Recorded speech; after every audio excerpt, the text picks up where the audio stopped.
السلام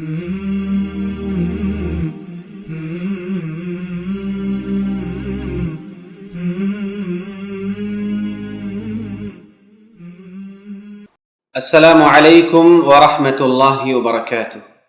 الحمد للہ رب العالمین والصلاة والسلام علی نبینا محمد وعلی آلہ واصحابہ اجمعین، اما بعد۔ اعوذ باللہ من الشیطان الرجیم، بسم اللہ الرحمن الرحیم۔ فالصالحات قانتات حافظات للغیب بما حفظ اللہ۔ محترم سامعین و سامعات، دی وے آف سلفیہ کی جانب سے منعقد کردہ کورس خواتین کے احکام و مسائل سے متعلق آج آخری درس ہے۔ آخری درس میں آپ کے سامنے چند اہم اور بنیادی مسائل پیش کرنا چاہتا ہوں۔ امید ہے کہ آپ حضرات ان مسائل کو سمجھیں گے اور اس کے مطابق اپنی زندگی گزاریں گے۔ مسائل تو بہت زیادہ ہیں جن کو ایک ویڈیو میں بیان کرنا ممکن نہیں ہے، لیکن چند مسائل بیان کرنے کے بعد میں یہ تلقین کروں گا کہ ہر خاتون کو چاہیے کہ وہ اپنے زندگی میں پیش آنے والے مسائل اور معاملات کے تعلق سے اسلام کا حکم معلوم کرے اور اہل علم سے رجوع کریں، تاکہ ان کی زندگی میں جو بھی مسائل ہیں وہ ان مسائل کو اسلام کی روشنی میں حل کر سکیں اور اس کے مطابق اپنی زندگی کو دینی اور اسلامی بنا سکیں۔ سب سے پہلا مسئلہ جو میں آج بیان کرنا چاہتا ہوں وہ یہ ہے کہ کسی بھی عورت کا نکاح بغیر ولی کے نہیں ہو سکتا۔ کسی عورت کا نکاح اس وقت تک نہیں ہو سکتا جب تک اس کی نکاح کے لیے اس کا ولی راضی نہ ہو۔ یہ ایک بہت ہی اہم مسئلہ ہے،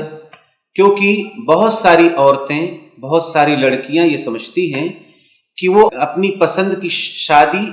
بنا ولی کی رضامندی کی کر لیں، لیکن انہیں معلوم ہونا چاہیے کہ اللہ رب العالمین نے اور نبی صلی اللہ علیہ وسلم نے ولی کی رضامندی کو نکاح کے لیے لازمی اور واجب قرار دیا ہے۔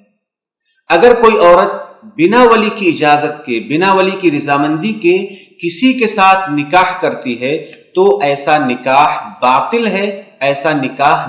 ہی نہیں ہے۔ نبی صلی اللہ علیہ وسلم نے ارشاد فرمایا، سنن ابن ماجہ کی روایت ہے، علامہ البانی رحمہ اللہ نے اسے صحیح قرار دیا ہے، حدیث نمبر ہے 1881۔ آپ نے فرمایا، لا نکاح الا بولی، نکاح نہیں ہے مگر ولی کے ذریعہ، لہذا بغیر ولی کے نکاح منعقد ہی نہیں ہوگا۔ اس لیے ایک لڑکی کو، ایک مسلم خاتون کو یہ غلطی کبھی بھی نہیں کرنا چاہیے کہ وہ بنا ولی کی اجازت کے نکاح کرے۔ اللہ کے نبی صلی اللہ علیہ وسلم ایک اور حدیث بیان فرماتے ہیں، یہ روایت بھی سنن ابن ماجہ میں ہے، حدیث نمبر ہے 1879۔ آپ نے فرمایا، ایما امرأۃ لم ينکحها الولی فنکاحها باطل فنکاحها باطل فنکاحها باطل۔ آپ نے فرمایا کہ کوئی ایسی عورت جس کا نکاح اس کے ولی نے نہیں کرایا، اس کے نکاح میں ولی موجود نہیں تھا، راضی نہیں تھا، موافق نہیں تھا، اور کسی اور نے کرایا یا اس نے خود کر لیا، تو فنکاحها باطل، تو اس کا نکاح باطل ہے۔ آپ نے یہ بات 3 بار فرمائی۔ لہٰذا ایک عورت کو کسی بھی سچویشن میں کسی کے کہنے پر اس دھوکے میں نہیں آنا چاہیے کہ بنا ولی کی اجازت کے، بنا ولی کی رضامندی کے اور گھر سے بھاگ کر کے اپنے محبوب کے ساتھ شادی کرنے کی غلطی کبھی نہیں کرنا چاہیے، کیونکہ شریعت نے ایسی شادی کو کالعدم قرار دیا ہے، ایسی شادی باطل ہے۔ لہٰذا ولی کی رضامندی کے بغیر نکاح کرنے کی غلطی نہ کریں، بلکہ جب بھی نکاح ہو تو نکاح ولی کی موجودگی میں، ولی کی رضامندی سے، ولی کی موافقت سے ہو۔ یہ مسئلہ ہم سب کو اور خاص کر ایک مسلم خاتون کو اچھی طرح سے سمجھنا ہے۔ دوسری بات یہ ہے کہ اللہ رب العالمین نے عورتوں کے لیے بھی میراث میں حصہ مقرر فرمایا۔ ایک عورت کا والد یا اس کا شوہر اگر انتقال کر جائے یا دوسرے رشتہ دار انتقال کر جائیں تو اللہ رب العالمین نے عورتوں کا بھی حصہ میراث میں مقرر فرمایا ہے، اور مردوں کے ساتھ ہی اللہ رب العالمین نے عورتوں کے حصے کو بھی واضح فرمایا ہے۔ اور یہ میراث کا مال چاہے تھوڑا ہو یا زیادہ ہو، عورت میراث میں پوری طرح شریک ہے۔ اللہ رب العالمین نے ارشاد فرمایا للرجال نصیب مما ترک الوالدان والاقربون وللنساء نصیب مما ترک الوالدان والاقربون مما قل منه او کثر نصیبا مفروضا، کہ مردوں کے لیے حصہ ہے اس میں سے جسے والدین اور قریبی رشتہ دار چھوڑ کر جائیں، اور عورتوں کے لیے بھی حصہ ہے ان میں سے جو والدین اور قریبی چھوڑ کر جائیں، مما قل منہ او کثر، خواہ وہ زیادہ ہو یا کم ہو، نصیبا مفروضا، یہ مقررہ حصہ ہے۔ اللہ رب العالمین نے یہ حصہ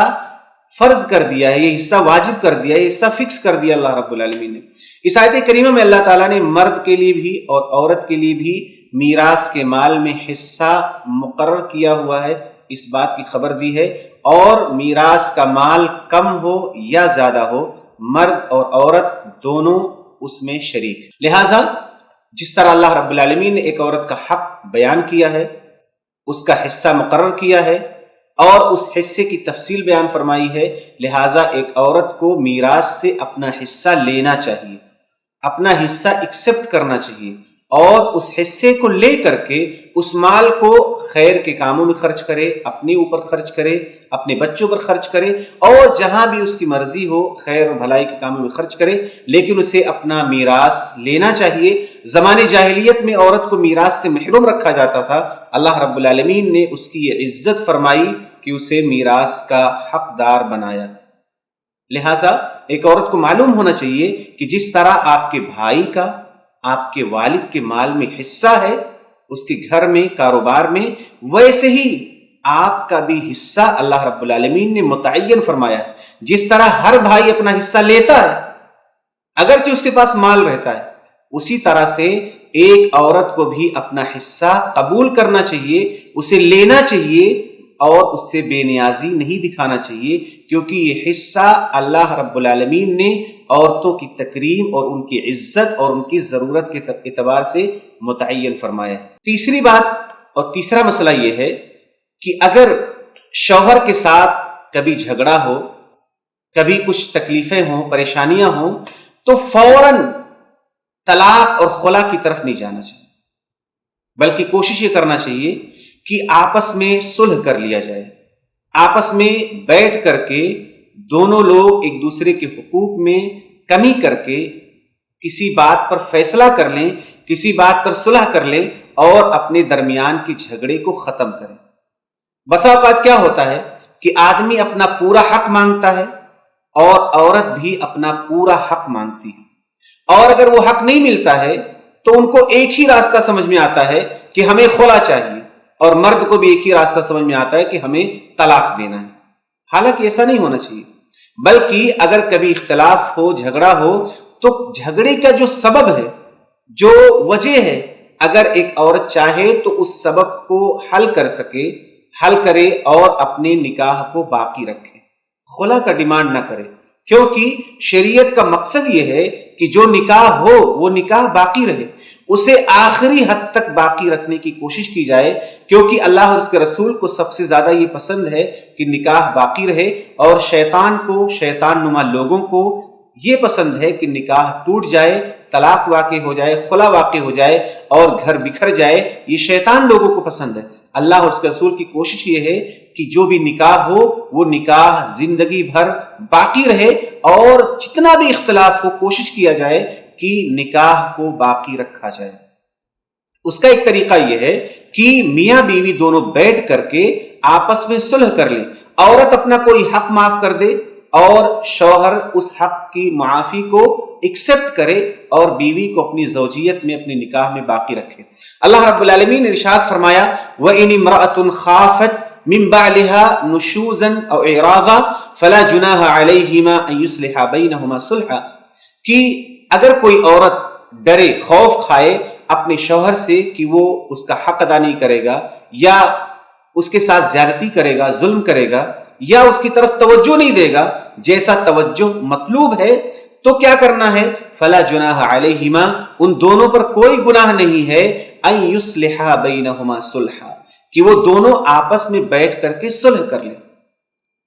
جس وجہ سے اختلاف ہو رہا ہے، اگر وہاں پر کسی حق کے چھوڑ دینے سے معاملہ صحیح ہو جائے تو ایسا صلح کر لینا شریعت کو مطلوب ہے۔ اور اللہ نے فرمایا وَالصُّلْحُ خَيْرٌ،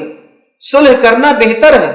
یعنی طلاق دینے سے، خلا لینے سے، جدا ہونے سے بہتر ہے کہ دونوں بیٹھ کر کے اس بنیاد پر صلح کر لیں جس بنیاد پر ان کے درمیان اختلاف ہو رہا ہے۔ آگے فرمایا وَأُحْضِرَتِ الْأَنفُسُ الشُّحَّ، اور نفسوں میں لالچ اور بخل کو بھر دیا گیا ہے، اکٹھا کر دیا گیا ہے۔ وَإِن تُحْسِنُوا، اور اگر تم احسان کرو، اللہ رب العالمین کی اچھی طرح عبادت کرو اور اس کے بندوں کے ساتھ احسان اور خیر کا معاملہ کرو، وَتَتَّقُوا، اللہ سے ڈرتے رہو، فَإِنَّ اللَّهَ كَانَ بِمَا تَعْمَلُونَ خَبِيرًا، تو بے شک اللہ رب العالمین تمہارے عملوں سے پوری طرح باخبر ہے۔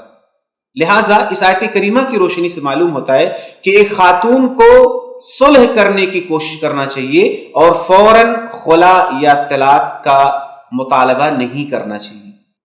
کیونکہ صلح کرنا یہ جدا ہونے سے بہتر ہے، خلا لینے سے، طلاق دینے سے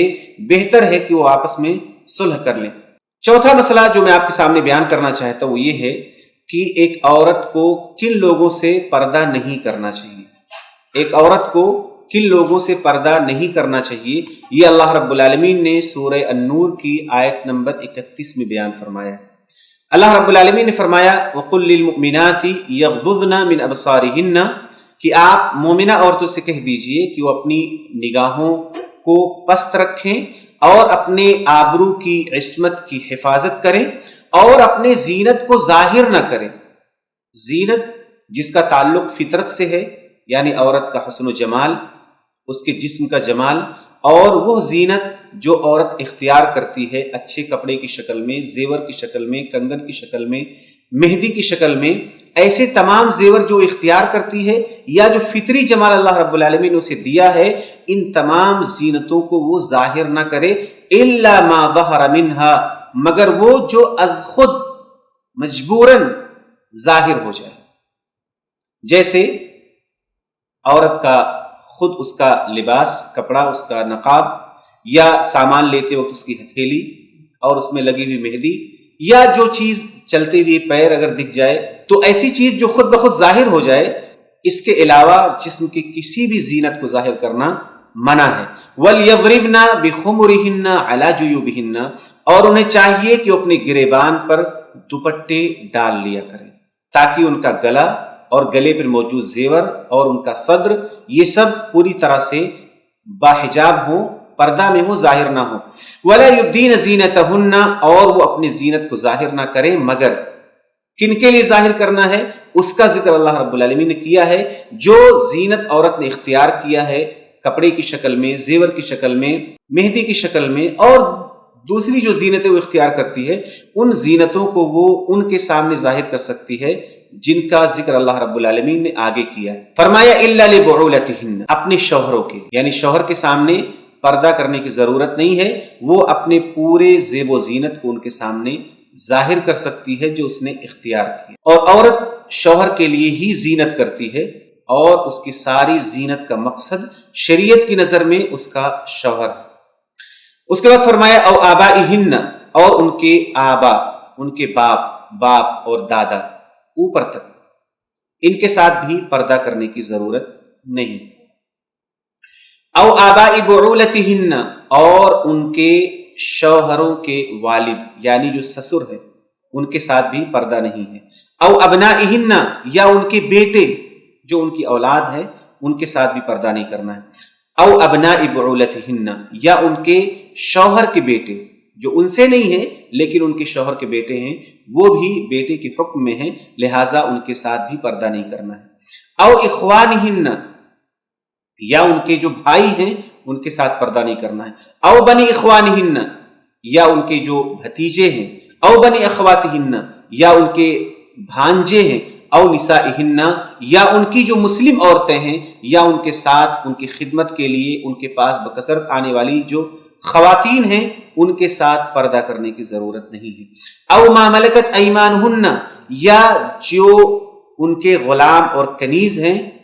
ان کے ساتھ بھی پردہ کرنا نہیں ہے۔ ایک عورت پہلے پورے ایک مرد کو اپنا غلام بناتی تھی، جو غلام ہوتے تھے۔ اگر کسی بھی عورت کے پاس کوئی غلام ہے، مکمل طریقے سے اس کی ملکیت میں ہے، تو اس کی مالکن کا اس کے ساتھ پردہ نہیں۔ اب التابعین غیر اولی الاربۃ من الرجال، یا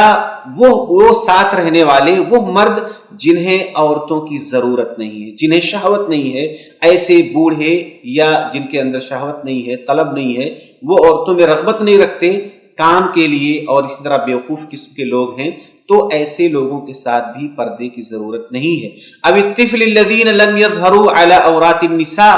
یا وہ بچے جو عورتوں کے پوشیدہ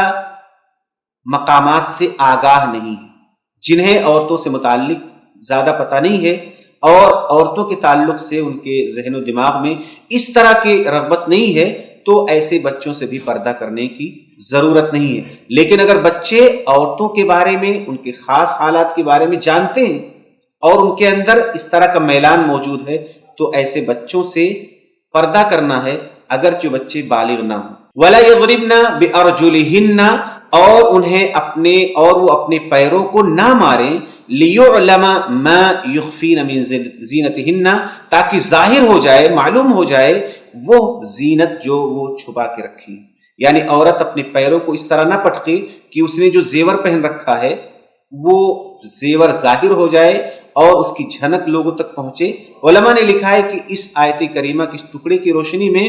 ہل کی جو سینڈل عورتیں پہنتی ہیں، جس کے چلنے سے ایک آواز آتی ہے اور وہ آواز لوگوں کو اپنی طرف متوجہ کرتی ہے، یہ سینڈل بھی اسی حکم میں ہے۔ اور ہر وہ کیفیت جو ایک مرد کو عورت کی طرف متوجہ کرنے والی ہے، وہ ساری کیفیت ایک عورت کے لیے جائز نہیں ہے، اور یہ اس لیے جائز نہیں ہے کیونکہ یہ زنا کی طرف مرد کو مائل کرنے والی۔ آگے فرمایا وَتُوبُوا إِلَى اللَّهِ جَمِيعًا أَيُّهَا الْمُؤْمِنُونَ لَعَلَّكُمْ تُفْلِحُونَ، اور تم سب اللہ رب العالمین کے حضور توبہ کرو اے اہل ایمان، تاکہ تم کامیاب ہو جاؤ۔ تو اس آیت کریمہ میں اللہ رب العالمین نے عورت کے لیے وہ رشتے بیان کیے ہیں جن کے ساتھ اسے پردہ نہیں کرنا ہے اور اپنی زینت کو وہ ظاہر کر سکتی ہے۔ ان کے علاوہ سارے لوگوں کے ساتھ اسے حجاب میں رہنا ہے، پردہ میں رہنا ہے، اور اپنے پورے بدن کو اور پوری زینت کو چھپانا ہے، سوائے اس کے جو از خود مجبوری میں ظاہر ہو جائے۔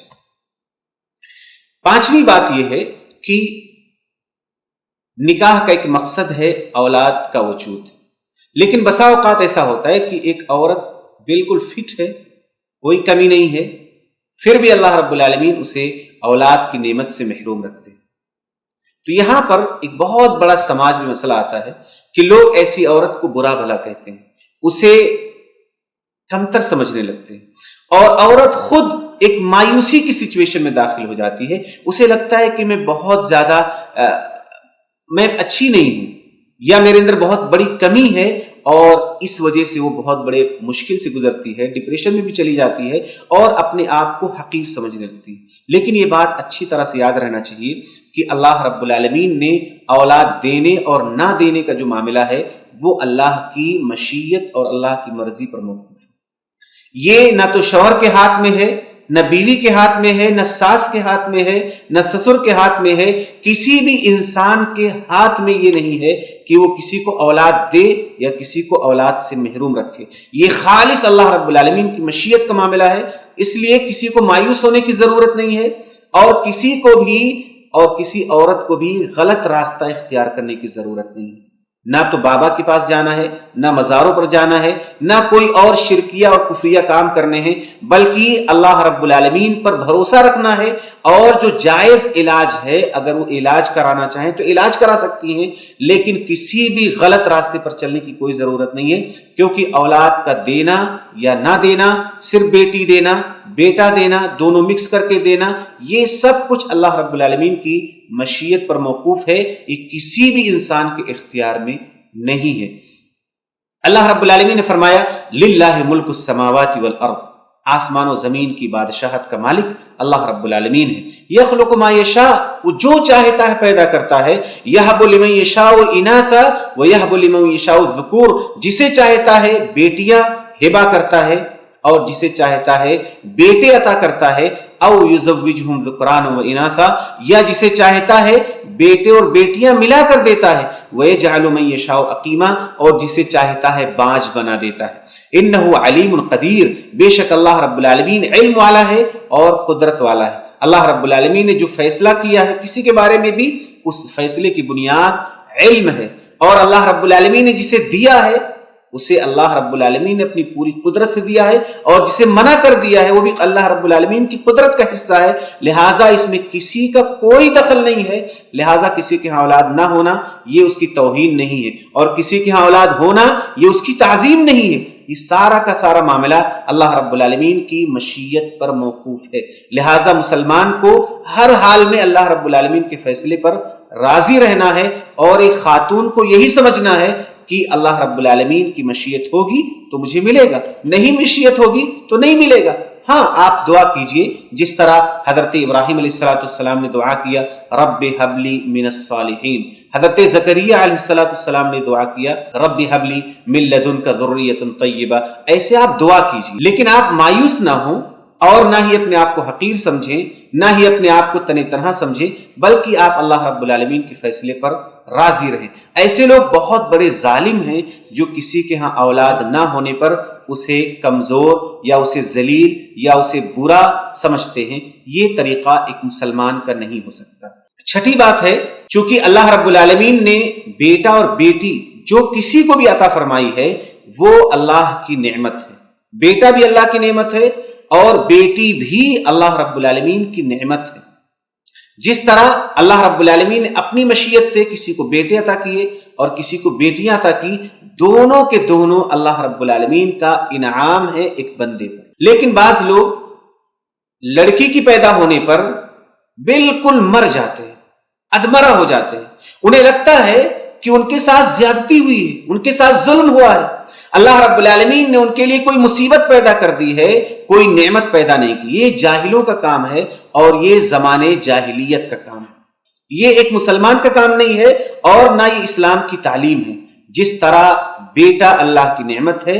ویسے ہی بیٹیاں اللہ رب العالمین کی نعمت ہیں۔ اللہ رب العالمین نے جناب محمد رسول اللہ صلی اللہ علیہ وسلم کو بیٹیاں عطا فرمائیں، لہٰذا کسی بھی عورت کے لیے جائز نہیں ہے کہ وہ بیٹی کی پیدائش پر ناراض ہو، مایوس ہو، پریشان ہو، ناخوش ہو اور اپنے آپ کو بدنصیب سمجھے، یہ جائز نہیں ہے، بلکہ اللہ کی جانب سے جو بھی ملے اس پر اسے راضی رہنا ہے اور اس نعمت پر اللہ کا شکر ادا کرنا۔ زمانے جاہلیت میں یہ ہوتا تھا کہ جب ان کے ہاں بیٹیاں پیدا ہوتی تھیں تو ان کا چہرہ کالا ہو جاتا تھا، وہ غم و غصے سے بالکل پریشان ہو جاتے تھے اور پوری قوم سے اپنا منہ چھپاتے ہوئے پھرتے تھے۔ جس بات سے انہیں خوشخبری دی گئی تھی کہ کیا کریں، اسے روکے رکھے ذلت کے ساتھ یا اسے مٹی میں دفنا دیں، کتنا برا فیصلہ ہے جو وہ کرتے تھے۔ یہ سورہ نحل کی آیت نمبر 59، اس میں اللہ رب العالمین نے زمانے جاہلیت کے اسی بات کو بیان فرمایا ہے کہ جب انہیں بشارت دی جاتی تھی لڑکی کی تو ان کا چہرہ کالا پڑ جاتا تھا مارے غم کے، اور وہ پوری قوم سے اپنا چہرہ لے کر پھرتا رہتا تھا، چھپتا رہتا تھا کہ کیا کرے، یا تو اسے زندہ درگور کر دے یا اسے اسی طرح ذلت کے ساتھ باقی رکھے۔ اور اگر کوئی ایسا کرتا ہے تو وہ بھی زمانے جاہلیت ہی کے راستے پر چل رہا ہے، کیونکہ زمانے جاہلیت میں لڑکیوں کو کمتر سمجھا جاتا تھا، ان کی پیدائش کو اپنے لیے توہین سمجھا جاتا تھا، ان کی پیدائش کو اپنے لیے ذلت کا سامان سمجھا جاتا تھا۔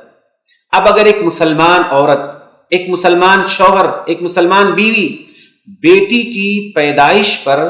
اپنے لیے سوگ کا دن بنا لے، اللہ رب العالمین کی اس نعمت پر راضی نہ ہو، خوش نہ ہو، تو دراصل وہ ایک جاہلیت کے عمل پر موجود ہے۔ لہٰذا اگر کسی کے دل میں اس طرح کی بات موجود ہے تو اسے اللہ رب العالمین کے حضور توبہ کرنا چاہیے، اور جس طرح بیٹی کی پیدائش پر خوش ہونا چاہیے ویسے ہی بیٹے کی پیدائش پر خوش ہونا چاہیے۔ دونوں اللہ رب العالمین کا انعام ہے اور اسلام نے دونوں کی عزت افزائی فرمائی ہے۔ نبی صلی اللہ علیہ وسلم نے اپنی محبت کا اظہار کیا ہے لڑکیوں سے، عورتوں سے۔ آپ نے فرمایا حبب الی من الدنیا النساء والطیب، کہ میرے لیے محبوب بنا دی گئی ہیں دو چیزیں، ایک عورت اور دوسرے خوشبو۔ تو عورت قابل نفرت نہیں ہے بلکہ قابل محبت ہے، بیٹیاں قابل محبت ہیں، ان کی پرورش کرنے والے ماں باپ کے لیے آخرت میں اللہ رب العالمین نے جنت کا وعدہ فرمایا ہے۔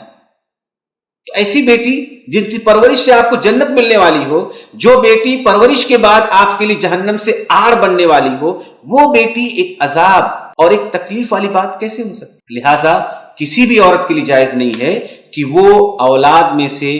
بیٹے کی پیدائش پر تو خوش ہو لیکن بیٹی کی پیدائش پر ناراض ہو۔ یہ طریقہ جاہلوں کا طریقہ ہے، زمانے جاہلیت کا طریقہ ہے، نہ تو مسلمان ایسا کر سکتا ہے اور نہ ہی اسلام کی یہ تعلیم۔ ساتویں چیز اور ساتواں مسئلہ یہ ہے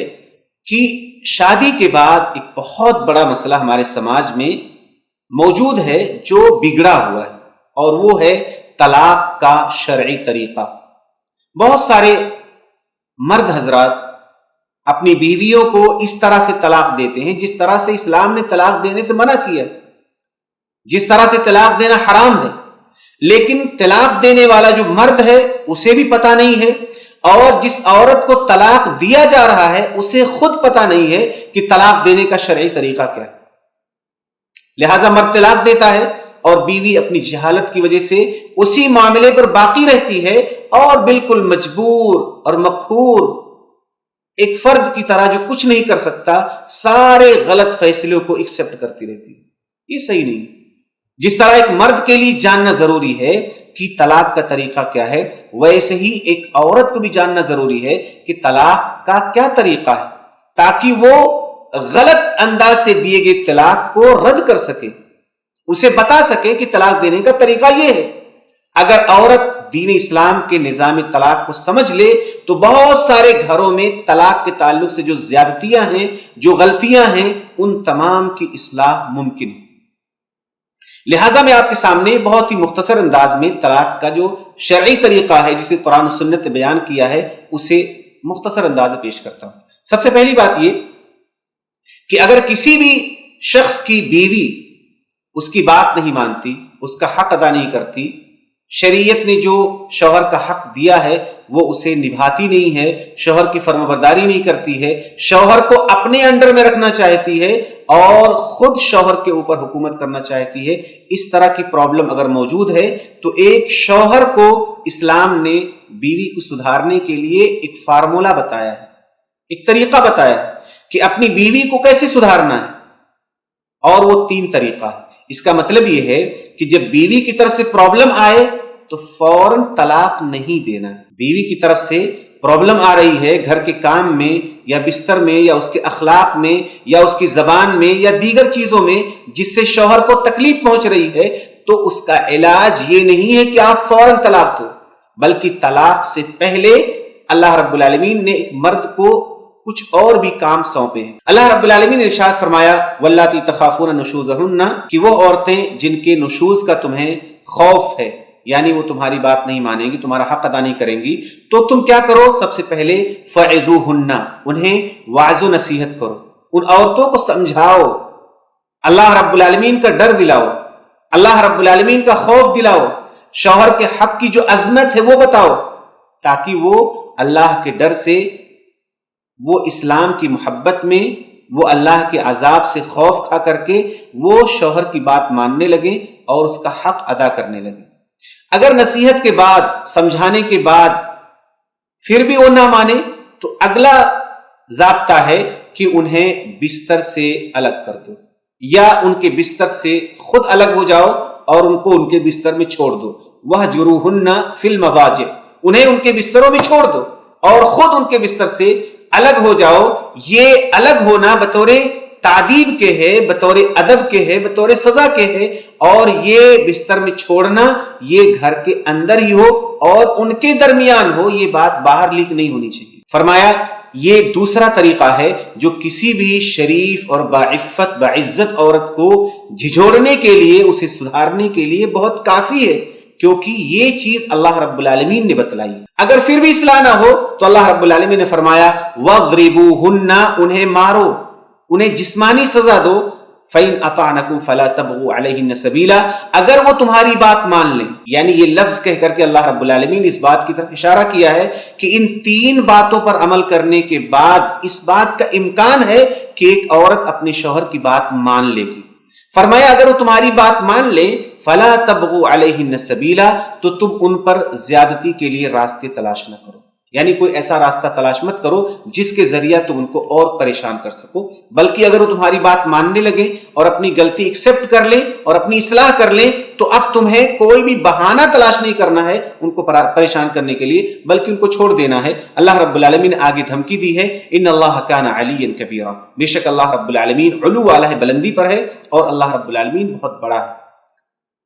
لہٰذا مرد کو یہ نہیں سمجھنا چاہیے کہ وہ بہت بڑا ہے، اس کا مقام بہت بڑا ہے، بلکہ اسے یہ سوچنا چاہیے کہ مجھ سے بھی بڑا اور عالی شان اللہ رب العالمین ہے، اور اللہ رب العالمین نے ہمیں عورتوں کو پریشان نہ کرنے کی تعلیم دی ہے، لہٰذا ہمیں اللہ سے ڈرتے ہوئے عورتوں کو پریشان نہیں کرنا۔ یہ 3 باتوں کے بعد اگر پھر بھی اصلاح نہیں ہوتی ہے تب ایک مرد کو اختیار ہے کہ وہ اپنی بیوی کو طلاق دے۔ یہاں پر اللہ رب العالمین نے جو مارنے کی بات کہی ہے، بہت سارے مردوں کو شبہ ہوتا ہے کہ اللہ رب العالمین نے انہیں مارنے کی اجازت دی، لیکن آپ کو یاد رہنا چاہیے سب سے پہلی بات یہ کہ اللہ رب العالمین نے نصیحت اور بستر سے الگ کرنے کے بعد، ان 2 اسٹیپ کے بعد اللہ رب العالمین نے مارنے کی اجازت دی۔ جو آدمی ان 2 طریقوں کو نہ اپنائے اس کے لیے مارنا جائز نہیں۔ دوسری بات، اللہ کے نبی صلی اللہ علیہ وسلم نے اس مار کی وضاحت فرمائی۔ آپ نے فرمایا وَاضْرِبُوهُنَّ ضَرْبًا غَيْرَ مُبَرِّحٍ، کہ انہیں مارو ضرب غیر مبرح۔ غیر مبرح کا مطلب ہوتا ہے ایسی چوٹ، ایسی مار جس کی وجہ سے بدن پر نشان نہ آئے، ایسی مار مارنا ہے جس سے ان کے بدن پر نشان نہ آئے۔ اور ایک دوسری حدیث میں کہا گیا ہے کہ عورت کو چہرے پر مارنے سے بچو، چہرے پر نہ مارو۔ اور بعض علماء نے کہا ہے کہ چہرے پر مارنے کے ساتھ ساتھ ایک مرد کو یہ خیال ہونا چاہیے کہ اپنی بیوی کو ان نازک جگہوں پر نہ مارے جہاں پر مارنے سے ایک عورت کو بہت زیادہ تکلیف کا احساس ہو سکتا ہے۔ یعنی بہت ہی قید کے ساتھ اللہ کے نبی صلی اللہ علیہ وسلم نے مارنے کی اجازت دی ہے۔ اور ایک حدیث میں اللہ کے نبی صلی اللہ علیہ وسلم فرماتے ہیں کہ مارنے والے بہتر لوگ نہیں، اولئک لیسوا بخیارکم، یہ لوگ اچھے لوگ نہیں ہیں جو اپنی بیویوں کو ادب سکھانے کے لیے مارتے ہیں۔ گویا نہ مارنا یہی اصلی تعلیم ہے، لیکن اگر مارنے کی ضرورت آپ کو پڑ جائے تو آپ کو ہلکی مار مارنا ہے، ایسی مار جس سے بدن پر نشان نہ پڑے، جس سے جسم پر چوٹ نہ آئے، بلکہ بہت ہی معمولی اور ہلکی مار صرف ادب کے لیے، صرف تعدیب کے لیے، صرف اسے سمجھانے کے لیے مارنا ہے۔ لہٰذا کسی بھی مرد کو شبہ نہیں ہونا چاہیے کہ اسے شریعت نے اجازت دی ہے کہ وہ جب چاہے، جس طرح چاہے اور جتنا چاہے اپنی بیوی کو مارے۔ یہ عورت پر ظلم ہے جو اللہ رب العالمین نے حرام قرار دیا ہے۔ تو پہلی چیز یہ کہ آپ یہ 3 طریقہ اپناؤ طلاق دینے سے پہلے، جب بیوی آپ کا حق ادا نہیں کر۔ اگر ان 3 طریقوں کے بعد بھی عورت نہیں سدھرتی ہے تب آپ کو اجازت ہے کہ آپ اپنی بیوی کو طلاق دیں، اور یہ طلاق آپ کو حالت طہر میں دینا ہے، پاکی کی حالت میں۔ حالت حیض میں طلاق دینا، حالت نفاس میں طلاق دینا یہ حرام ہے۔ دوسری بات، جس طہر میں آپ نے ہم بستری نہیں کیا ہے اس میں آپ کو طلاق دینا۔ اگر ہم بستری کر لیا اور پھر آپ طلاق دینا چاہتے ہیں تو آپ کو پورا مہینہ انتظار کرنا ہے، جب دوبارہ وہ پاک ہوگی اس کے بعد اسے طلاق دینا ہے۔ لہٰذا حالت طہر میں اور بنا ہم بستری کیے ہوئی آپ کو طلاق دینا ہے۔ اسی طرح سے صرف ایک طلاق دینا ہے، صرف ایک بار آپ کو طلاق دینا ہے۔ 3 بار طلاق دینا یہ جائز نہیں ہے، یہ حرام ہے، یہ غیر شرعی طریقہ ہے۔ اللہ اور اس کے رسول کی تعلیم ہے کہ آپ کو صرف اور صرف ایک ہی طلاق دینا ہے۔ طلاق دینے کے بعد بیوی کو اپنے گھر پر رہنا ہے، یعنی شوہر کے گھر پہ، شوہر کے گھر پہ طلاق دینے کے بعد پورے عدت، یعنی پورا جو 3 حیض یا 3 مہینہ ہے، یہ طلاق دینے کے بعد شوہر کو چاہیے کہ اپنی بیوی کو اپنے ہی گھر میں رکھے، اور یہ جو عدت ہے جسے طلاق رجعی بولتے ہیں، اس پورے عدت کو بیوی شوہر کے گھر پر گزارے گی۔ عدت کے جو ٹائم ہے، اس پورے ٹائم میں بیوی کے خرچ کا اور اس کے رہنے کا ذمہ دار مرد ہی ہے۔ اللہ رب العالمین نے اس درمیان ایک مرد کو یہ منع کیا ہے کہ وہ اپنی بیوی کا پورا خرچ، اس کا پورا علاج، پوری ضرورت پوری کرے، اسے پریشان نہ کرے۔ اگر وہ حالت حمل میں ہو تو وضع حمل اس کی عدت ہے۔ عدت گزرنے کے بعد، یہ 3 مہینے کی عدت گزرنے کے بعد اس کا نکاح اور ان کا نکاح ختم ہو جائے گا، اور بیوی کو کچھ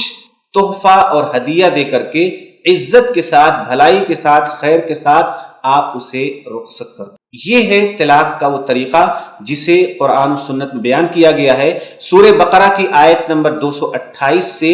232 کے بیچ میں، اور اسی طرح سورہ طلاق آیت نمبر 1 سے 7 تک میں آپ کو طلاق سے متعلق تقریباً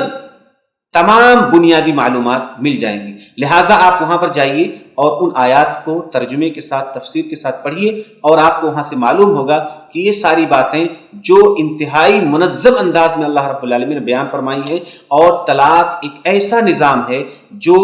دو گھروں کے بیچ میں، دو میاں بیوی کے درمیان میں کبھی بھی نفرت اور دشمنی کو پیدا نہیں ہونے دیتا، بلکہ یہ پورے ہی معاملے میں دونوں کا دل پوری طرح سے صاف ہوگا، کیونکہ شریعت نے منع کیا ہے کہ کوئی بھی مرد اپنی بیوی کو پریشان نہ کرے، نہ ہی کوئی بیوی اپنے شوہر کو پریشان کرے، بلکہ اس دوران میں اللہ رب العالمین نے یہ وعدہ فرمایا ہے کہ عین ممکن ہے کہ مرد کے دل میں اللہ رب العالمین محبت پیدا کر دے اور وہ اپنی بیوی سے رجوع فرما لے۔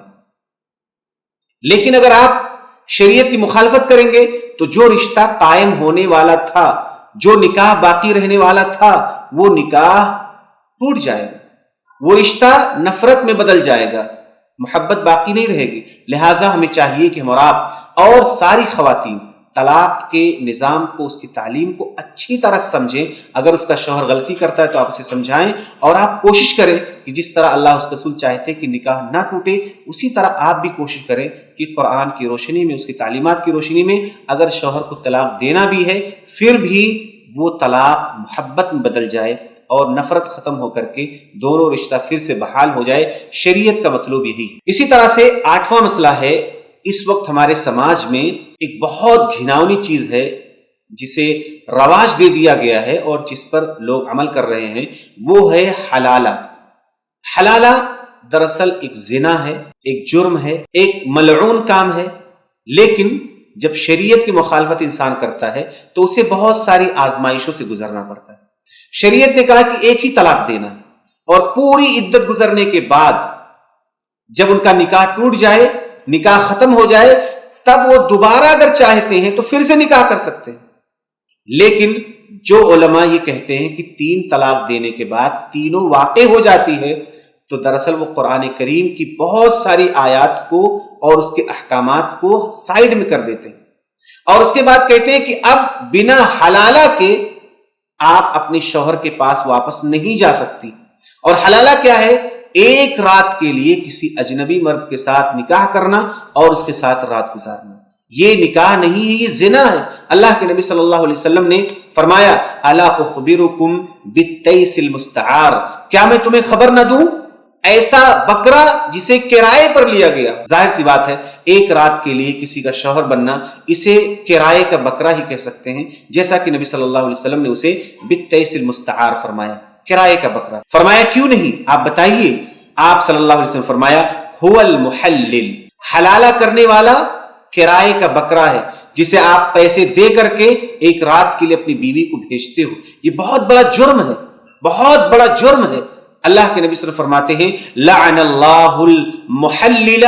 والمحلل له، اللہ رب العالمین کی لعنت ہو حلالہ کرنے والے پر، والمحلل له، اور جس کے لیے حلالہ کیا جا رہا ہے اس پر بھی اللہ رب العالمین کی لعنت ہو۔ لہٰذا آپ کو کسی بھی سچویشن میں حلالہ جیسی کنڈیشن کو کبھی بھی قبول نہیں کرنا ہے، یہ شریعت کی تعلیم ہے ہی نہیں۔ آپ قرآنی آیات پڑھیے اور اس کے بعد طلاق کا جو شرعی نظام ہے اس پر عمل کیجئے، اس کو عام کیجئے اور سب کو بتائیے، خاص کر خواتین کو اس معاملے کا گہرا علم ہونا چاہیے، تاکہ آپ کے شوہر اپنی جہالت میں، اپنے غصے میں آپ کے ساتھ کھلواڑ نہ کر سکے اور آپ کے گھر کو ایک پل میں برباد نہ کر سکے، بلکہ انہیں طلاق دینا ہے تو وہ ویسے ہی طلاق دیں جیسا کہ شریعت نے ہمیں سکھایا۔ 9ویں چیز ہے کہ ایک عورت کو چاہیے کہ وہ اپنے بچوں کو 2 سال جو مدت رضاعت ہے، وہ 2 سال اپنے بچوں کو دودھ پلائیں۔ بہت ساری عورتیں بچوں کا حق غصب کرتی، اپنے جسم کی حفاظت کے نام پر، اپنے صحت کی حفاظت کے نام پر، اور معلوم نہیں کس کس نام پر، لیکن اللہ اللہ رب العالمین نے ایک مسلم ماں کو یہ تعلیم دی ہے کہ اسے اپنے بچوں کو 2 سال تک دودھ پلانا چاہیے، اگر کوئی عذر نہ ہو، اگر کوئی عذر شرعی نہ ہو۔ آپ نے اللہ رب العالمین نے فرمایا والوالدات یرضعن اولادہن حولین کاملین، کہ اور مائیں اپنے بچوں کو دودھ پلائیں گی حولین کاملین، 2 سال مکمل، لمن اراد ان یتم الرضاعہ، یہ اس کے لیے ہے جو رضاعت کی مدت کو پورا کرنا چاہے۔ وعلی المولود لہ رزقہن وکسوتہن بالمعروف، اور جس کا بچہ ہے یعنی جو باپ ہے بچے کا، اسے چاہیے کہ وہ ان کے خرچ کو، ان کے کھانے پینے کو اور ان کے کپڑے کا انتظام کرے بھلائی کے ساتھ۔ اس آیت کریمہ سے معلوم ہوا کہ مدت رضاعت یہ 2 سال ہے، اور ایک ماں کو چاہیے کہ وہ اپنے بچے کو 2 سال دودھ پلائے، الا کہ کوئی مجبوری ہے تو وہ آپس میں مشورہ کر کے پہلے بھی چھڑا سکتے ہیں، لیکن اگر کوئی مجبوری نہیں ہے بلکہ سب ٹھیک ٹھاک ہے تو انہیں اپنے بچے کو 2 سال دودھ پلانا چاہیے۔ یہ بچے کا حق بھی ہے اور ایک عورت کی صحت کے لیے بھی ضروری ہے۔ جو عورتیں اپنے بچوں کو دودھ نہیں پلاتی، ایسی عورتوں کو ایک خطرناک کینسر کا سامنا بھی کرنا پڑ سکتا ہے۔ لہٰذا شریعت کی اس تعلیم میں ہمارے لیے دنیا اور آخرت کی بھلائی ہے، لہٰذا بلا عذر کے ایک ماں کو اپنے بچے کا یہ حق نہیں مارنا چاہیے، بلکہ اسے چاہیے کہ اپنے بچوں کو 2 سال کی مدت تک دودھ پلائیں۔ 10ویں چیز ہے، ظاہر سی بات ہے، میں نے بتایا تھا آپ کو کہ اس چھوٹے سے ویڈیو میں سارے مسائل بتانا ناممکن اور محال ہے، لیکن شریعت نے ایک تعلیم دی ہے جو ہر مسلم عورت کو فالو کرنا چاہیے۔ وہ یہ ہے کہ آپ کے جو بھی مسائل ہوں، نکاح سے متعلق ہو، طلاق سے متعلق ہو، بچوں سے متعلق ہو، شوہر سے متعلق ہو، عقیدے سے متعلق ہو، جتنے بھی مسائل ہیں آپ کو دین کا علم حاصل کرنا چاہیے اور اہل علم سے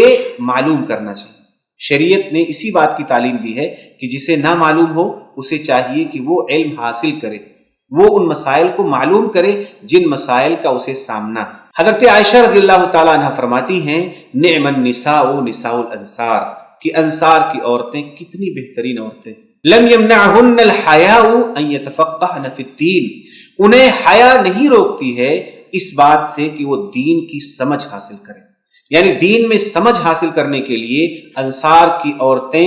حیادار ہیں، بہت ہی باحیا ہیں، لیکن حیا کے باوجود وہ دین کا علم ضرور حاصل کرتی ہیں، اور جو بھی مسئلہ ہوتا ہے وہ نبی صلی اللہ علیہ وسلم سے اور دیگر اہل علم سے پوچھتی ہیں۔ لہٰذا ایک مسلم خاتون کی خوبی یہ ہے کہ حیا اس کے پاس ہونا ضروری ہے۔ حیا تو ایک عورت کا سب سے بڑا زیور ہے۔ جس عورت کے پاس حیا نہیں ہے وہ دراصل عورت ہی نہیں ہے، وہ ایک مسلم عورت ہو ہی نہیں سکتی۔